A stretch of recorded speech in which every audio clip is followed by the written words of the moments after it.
What's up everybody, it's your host Cristo here from Stud City, and in today's video we're going to be comparing old Lego prices versus new prices because I keep getting a ton of comments saying what the heck is going on with Lego prices, and I kind of wanted to get some back data from some old prices of Lego sets and compare them to where we are today. So if that interests you, stick around and let's jump straight into today's video. First thing I have to bring up is the new Lego Speed Champion. So don't get me wrong, there's some real solid Lego Speed Champions such as the Ferrari F40 supercar. Don't get me wrong, I am so ecstatic they're making an 8-stud wide Speed Champions. For those of you who are a veteran in the Lego game, you probably remember Lego Speed Champions used to look like this, where they were only 6-stud wide, and in I think it was 2022, it was the first debut of the Lego 8-stud wide Speed Champions. It may have even been 2021. Gosh, I feel like I'm getting old. Anyways, this was one of the first waves. It was the 1985 Autosport Quattro S1. Along with that one, we also had the Ferrari F8 Tributo.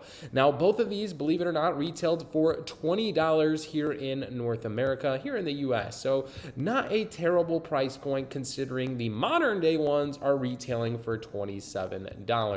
Now, you're probably already thinking, well, what is the piece count? Well, if you look at the F40, that is the $27, that has 318 pieces, as well as the NASCAR having 328 pieces, whereas the Quattro had 250 pieces and the Ferrari F8 only had 275. Is that piece count really make up for that huge price increase? I mean, $7 is kind of significant when you're talking about a set that's only $20, right? That's like, I don't even know, 35% price increase, something like extravagant. And if we take even a step further, the old Speed Champions, like the Ferrari F40 Competizione, that one retailed for $15, which is a significant less in price count. Granted, do keep this in mind, it was 6 studs wide, so it's a lot smaller of a vehicle, and it only had 198 pieces, which arguably is pretty close in comparison to some of the predecessing Speed Champions that retailed for $20. It made sense. We were kind of okay with it from the $15 to $20 because we were getting just a little bit bigger of a vehicle. But now here in 2023 and in 2024, the prices of Speed Champions seem to have sloped up to a common price at $27. And that just seems like way too much money for me to personally buy some of these vehicles. I, for one, have just been waiting for deals on these because after a certain amount of time, it seems like all of these $27 Speed Champions kick back and roll down the price to $20. So unfortunately, it's kind of sad to say that the $27 is like the new norm, and then they just kind of later down the road make them cheaper. But here's on the contradiction: when the like Ferrari F40 Tributo or the Audi Quattro S1, those retails for $20. Those got kicked back on rollback from like Walmart or Amazon or Target down to $16, which made it comparable to like the Ferrari F40.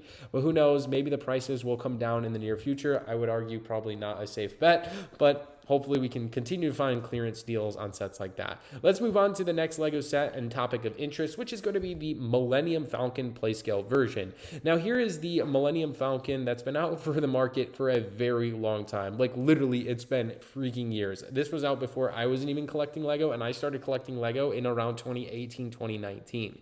Anyways, this one retails for $170. I don't know if that's a good price point to judge it by, because right now and on other platforms, you could pick this one up for $135 or that 20% off price tag. But it is nearing the retirement age at the end of 2024.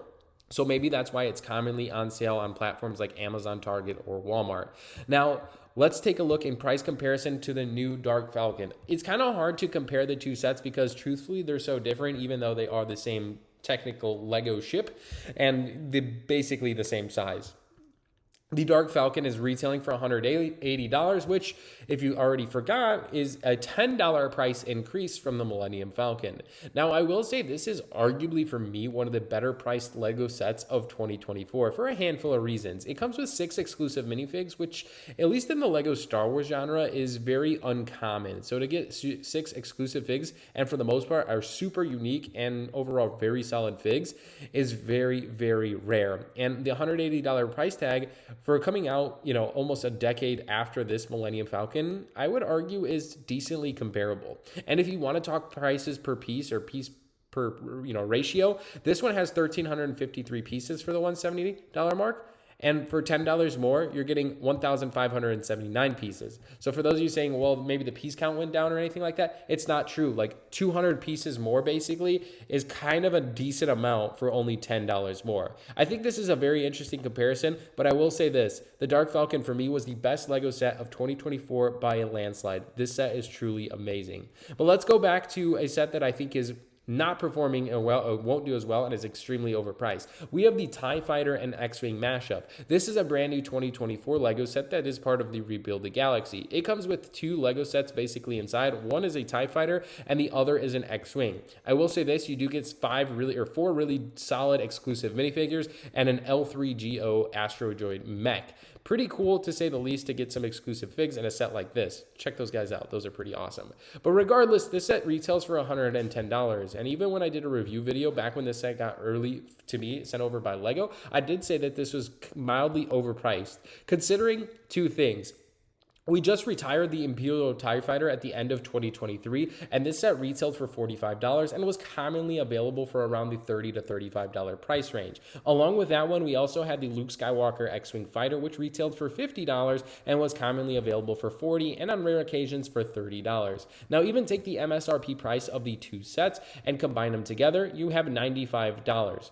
And in today's day, you know, just a few years after, not even a couple years these were out, we have a new released one that I would argue is mildly very similar for $10 more and probably significant less piece counts, because that has 1,000 pieces versus the 950 pieces. So it's like super comparable in the piece count, but it's $10 more. And on top of that, you're going to get way more minifigs buying the two different variations than buying the TIE Fighter and X-Wing mashup. It's just something to consider, and I definitely want input from you guys on what you guys think in today's video, because this is definitely a different approach to me to kind of compare old prices versus new.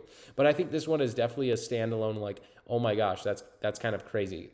Just because even at $45 and $50, we knew these were overpriced sets, and they went on sale very, very fast, and we were able to get them discounted often and like in bulk. So keep that in mind. I don't know, who's to say? Maybe the TIE Fighter and X-Wing mashup will go on extreme sales over the years. Let's move on and talk about the Jedi Bob Starfighter. I know Star Wars fans are probably having a field day here. We have the Jedi Bob Starfighter that retails for $40. I think me and Tyler from LifeBricks have talked about this one many, many times on live streams and talked about a Bob tax. A Jedi Bob tax. Mainly because you only get two minifigs, and inside you get the Jedi Bob Starfighter. Overall, I do think the Starfighter looks pretty good. It's super detailed. The colors really pop, and you know, it looks really nice, sleek, and clean. However, the two minifigures is such a drag, and getting the Clone Trooper, torso and leg piece and not the helmet is kind of a bust, because the headpiece is probably the most expensive part of buying a Lego Clone Trooper. The Akbar Trooper, the substitution, definitely brought down the value of the set a little bit, and the set truthfully needed a third minifig. Now, I really wanted to compare this to the Obi-Wan Kenobi Jedi Starfighter. This set retails for $30 here in the US, and overall comes with some really solid minifigs like Obi-Wan Kenobi and Town Wee, who is an exclusive. Now, I know this is two minifigs and a droid, but this is two minifigs and a buildable droid, and I think that's kind of lackluster. And don't get me wrong, this one's $30, but is found on sale for $24 very, very often, and I think is just as comparable as being a really good detailed build, has stickers, the whole 9 yards. But, of course, the proposed minifig of being exclusive is the Jedi Bob, considering we didn't see him for like 2 decades, and we finally got him remade. So he's going to be a little bit carrying a tax in the sense that people want that minifigure. I don't know, for me, $40 was definitely way overpriced. This, to me, should have been a $30 Lego set, considering this one just came out, you know, a few years ago, 2-3 years, not even 2 years ago, and that one retails for $30. So I'm hoping Jedi Bob goes on extreme discount for the mass majority of fans who really want him. Let's talk about a theme that I'm not very interested in. It's the Lego DC, the Batman with Batmobile versus Harley Quinn and Mr. Freeze. This is a brand new Lego August 1st Lego release that has a whopping price tag of $60 for 435 pieces, a plaque that has a sticker, and of course a Harley Quinn. Man crushing on the Harley Quinn. On top of that, let's take a look in the blast to the past of the Lego Batman Batmobile Pursuit of the Joker. I will be honest, I'm sorry to my DC fans, or my fandom here. I bought this set. You probably wouldn't even believe it. I don't know. I thought when I was first collecting Lego in my early 2018, 2019 days, I saw this at the store and it was $30 retail and it was on sale for $24. And I was like, for $24 to get a real nice Batmobile Lego set, Batman and the Joker are, you know, I even know who they are. That's a decent value. Yes, I did it. I bought it. But when you compare it to something like this, I paid $24 for that set. It's very, very comparable. It had almost 400 something pieces. And this one is $60. That's double the price point. I just find it crazy that this set is 2 times more expensive. And you could argue this one has 3 minifigs. Okay, sure. I'll give you the $10 discount code. But a topping being $60, that's absolutely bananas. I will not be touching this for the longest time. For me, when I bought that one for $24, I overall had a great experience building it because I felt very proud that I was able to get such a bang for my buck. This to me seems like a ripoff. Moving forward, we next have the message board. This is a brand new August 1st set, and I just don't think the value is there. I made a full video talking about this one, and I just had to throw it in today's video because what the heck? That is just crazy. It just seems like a parts pack for $100. It does come with 1,743 pieces, but let's be honest, guys, this is a parts pack. Moving forward, there's one other Lego set that I need to talk about. It's the Lego modular theme. Now, the Lego bookshop is still currently available to today, which is kind of crazy because it did retire at the end of 2023. I arguably think this is one of the better Lego sets on the market because it retailed for $180 and then got price increased in August of 2022 to $200. And here we are still at retail price point on Amazon versus where you look at some of the modern day modulars are starting to retail for $230 or $300 for the Natural History Museum. Granted, it is a little bit bigger, but the prices continue to go up and up. If you want to see a full update of me talking more about Lego prices, I would love to do a follow-up video, but with some direction and some sets that you want me to focus on in the future. With that being said, thank you so much for watching today. Let me know what you guys think of today's video. Make sure to subscribe if you're new, like this video, and of course, drop a comment. Let me know what you guys think and if you want to see more like this in the future. My name is Christo from Stud City. Love you guys. Hope you have an amazing rest of the day. We'll see you in the next one. Peace.